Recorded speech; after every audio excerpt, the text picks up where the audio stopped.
देखिए ये तो आधा वक्त गुजरा है, अभी लंच ख़त्म हुआ है। लंच से पहले हमने पहला राउंड तो कर लिया है और शॉर्ट लिस्ट किया हुआ है। अब जो है अगला स्टेप अब लिया जाएगा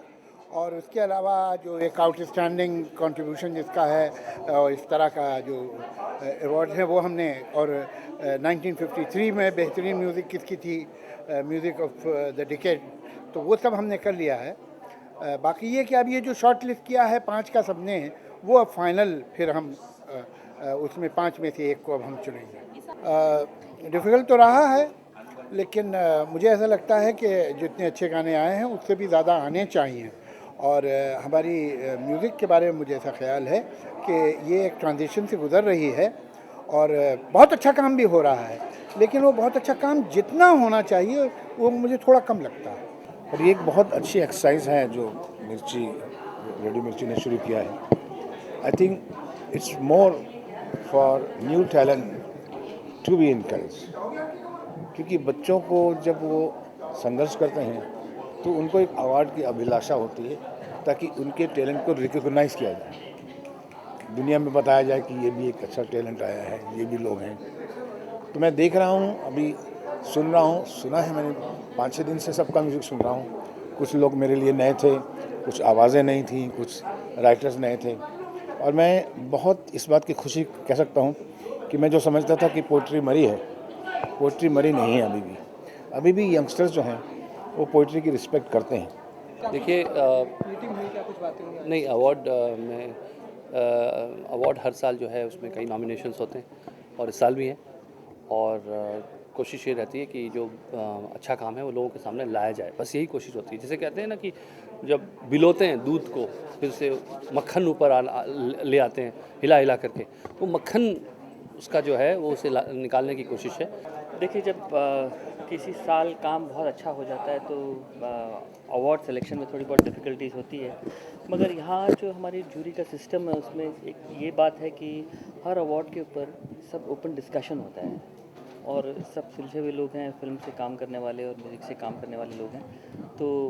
अच्छी तैयारी के साथ आते हैं, सब सुन के आते हैं। बिल्कुल एक अच्छी बात यह है कि एक सब इतने सीनियर्स डायरेक्टर्स हैं, the composers and the singers, और एक सबका अपना अपना एक नज़रिया है गाने को सेलेक्ट करने का, चाहे उसके लिरिक्स हों, चाहे अरेंजमेंट्स हों, इंस्ट्रूमेंटेशंस हों, हर चीज़ को मद्देनज़र रखते हुए। और मेरा एक अपना अलग एक वो है पॉइंट ऑफ व्यू होता है हमेशा म्यूज़िक को लेकर, गाने को लेकर कि उसमें गायकी क्या है, अगर राग बेस है तो उसको ज़्यादा महत्व देना चाहिए। जैसा मैंने कहा है कि फिल्म के बगैर म्यूज़िक लोग सुनेंगे, लेकिन म्यूज़िक के बगैर क्या लोग फिल्में देखेंगे? 2-4 फिल्में ज़रूर, लेकिन सारे साल में जितनी फिल्में बनती हैं 90% में तो म्यूज़िक होता ही है और म्यूज़िक एक बड़ी वजह होती है उनके हिट होने की। तो मेरा ख्याल है म्यूज़िक की जगह हमारी फिल्मों में हमेशा रहेगी और मैं अपने आप को बहुत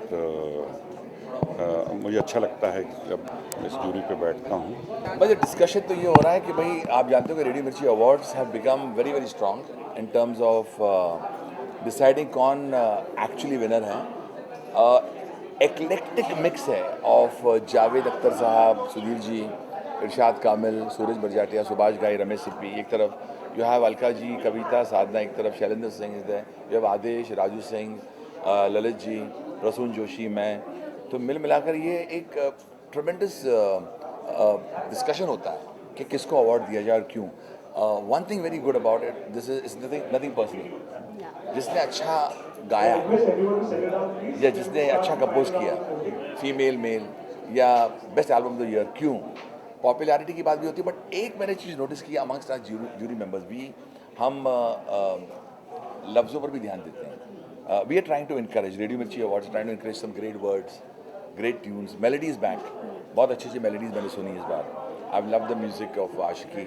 रेडियो मिर्ची अवार्ड्स हमारे हम म्यूजिशियंस के लिए बहुत ज़रूरी है, बहुत इम्पोर्टेंट अवार्ड है, क्योंकि इसमें म्यूज़िक की हर कैटेगरी को दिया जाता है अवार्ड, चाहे वो composer, singers, lyricist and different categories, जैसे कि फिल्म म्यूज़िक, सूफ़ी म्यूज़िक, नॉन फिल्म, तो हर कैटेगरी के आर्टिस्ट को संगीत से जो कनेक्टेड है उनको सम्मान दिया जाता है, जो कि बहुत अहम है हमारे लिए। मुझे लगता है कि एक्चुअली मुझे अगर देखा जाए तो पिछले 2 सालों के बाद इस साल आई थिंक जैसे आशिकी 2 और रामलीला, ये सब कुछ फिल्में, ये जवानी है दीवानी, तो देयर वर सम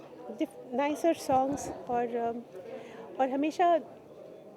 पर क्या होता है ना, इट्स नॉट सो डिफ़िकल्ट, क्योंकि हम पॉपुलैरिटी पे जाएं तो ये जो गाने जो काफ़ी रेडियो पे बजती हैं तो वो दिमाग में रह ही जाता है, तो selection obviously also becomes a little easier because of that, because radio Mirchi plays these songs and we keep hearing it, तो जो कॉम्पोजिशन दिमाग में रह जाता है, तो ऑब्वियसली कभी ऐसा होता है कि उसी कॉम्पोजिशन को पॉपुलैरिटी मार्क्स होती हैं, इट्स इतना तो पर्सनल मार्किंग नहीं होता, it's more on which song is more popular, we go by that, so it becomes easier.